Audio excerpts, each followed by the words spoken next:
तो जैसे कि मैंने सभी पशुपालक भाइयों को बताया कि गाय भैंसों को नहलाने से क्या क्या होता है और कब अपनी गाय भैंसों को नहलाना चाहिए, तो वो सारी की सारी इन्फॉर्मेशन सभी भाई लोगों को हमारे से वीडियो में मिलने वाली है। जैसे कि सभी भाई लोगों को सबसे पहले गायों की और बछड़ियों की बात कर लें कि चाहे आपकी गाय हो या फिर बछड़ी हो, तो गाय बछड़ी को यदि आपको नहलाना ही है तो अपन मॉर्निंग में अपनी बछड़ियों को एवं गायों को नहला सकते हैं, क्योंकि और नाइट में भी नहला सकते हैं, क्योंकि सभी पशुपालक भाइयों को बता देते हैं कि गायों को दोपहर के टाइम में नहीं नहलाना है, और गायों को ही नहीं भैंस को भी, चाहे आपकी भेड़ हो, बकरी हो या फिर मुर्गी पालन आप कुछ भी करते हैं तो किसी भी पशु को दोपहर के टाइम में नहीं नहलाना है, क्योंकि इससे नहलाने से लू लगने के बहुत ज़्यादा खतरे होते हैं। और यदि किसी भी गाय को या फिर भैंस को लू लग जाती है तो उसमें बहुत ही ज़्यादा आपका घाटा लॉस हो सकता है, क्योंकि जो आपकी गाय भैंसें होती हैं वो बीमार भी पड़ सकती हैं। इसलिए सही भाई लोगों को बता दें, यदि आपको गाय भैंसों को नहलाना है तो आप मॉर्निंग में या फिर नाइट में आप अपनी गाय भैंसों को नहला सकते हैं, ठीक है। और जैसे कि भैंसों की बात करें तो भैंसों को आप नाइट में नहला सकते हैं, मॉर्निंग में नहला सकते हैं, और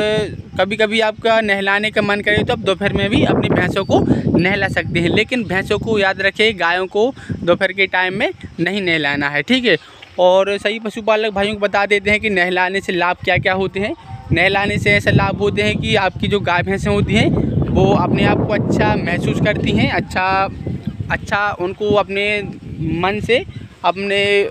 आप से बहुत ही अच्छा होता है ना। और जो गंदगी वगैरह भी रहती है वो दूर हो जाती है। और एक बात और है, यदि आप नियमित रूप से आप अपनी गाय भैंसों को सुबह शाम नहला रहे हैं या फिर दिन में एक बार नहला रहे हैं, तो जो उनकी गंदगी वगैरह रहती है, जैसे कि उनका मल मूत्र ठीक ठाक से साफ़ हो जाता है, आँखों को ठीक ठाक से धोना चाहिए, कानों का कचरा निकालना चाहिए, नाकों में से जो नाक वगैरह रहती है वो नहीं बहनी चाहिए, और वो खुर भी उनके साफ़ करनी चाहिए, क्योंकि जितना ज़्यादा आप अपनी गाय भैंसों का ध्यान रखेंगे उतनी ज़्यादा गाय भैंसें आप सही पशुपालक भाइयों को अच्छा खासा प्रॉफिट देंगी। क्योंकि जो जितनी सारी गंदगी होती हैं, जैसे कि थनैला रोग, खुरपका, मुहपका, ये सारी की सारी गंदगी के कारण होती हैं। इसीलिए सभी भाई लोगों से बार बार बोलते हैं कि जितना ज़्यादा हो सके उतना ज़्यादा आप अपनी गाय भैंसों को नहलाएं और अच्छा ध्यान रखें। और एक पशु का एक साबुन भी आता है, उस साबुन से भी आप, यदि आप अपनी गायों को और भैंसों को नहलाएंगे तो आपकी भैंसों को कीड़ा वगैरह या फिर इल्ली किल्ली वगैरह ये कुछ नहीं होगी। तो इससे क्या है कि यदि आपकी गाय भैंसों को किल्ली वगैरह या फिर इल्ली वगैरह हो जाती हैं, है ना, जुआ वगैरह, तो उससे क्या है कि आपका पशु का सीधा दूध कम देने लगता है, क्योंकि जो जीवाणु विषाणु तत्व लगते हैं आपकी गाय भैंसों को तो वो बहुत ही खतरनाक होते हैं, खून चूसते हैं गाय भैंसों का, जिसका सीधा रिजल्ट अपन सभी पशुपालक भाइयों को गाय भैंसों के दुग्ध सिराओं पर आता है और दुग्ध भारी मात्रा में कम जाता है। इसीलिए सभी भाई लोगों को बताना चाहते हैं कि जब भी आप भविष्य में कभी भी डेयरी फार्म खोलना चाहते हैं या फिर आप सभी भाई लोगों का डेयरी फार्म खोलने का सपना है, तो उन्हीं भाई लोगों को बता दें कि आप लोग अपने फार्म में गंदगी ना रखें, क्योंकि गंदगी से आपका डेयरी फार्म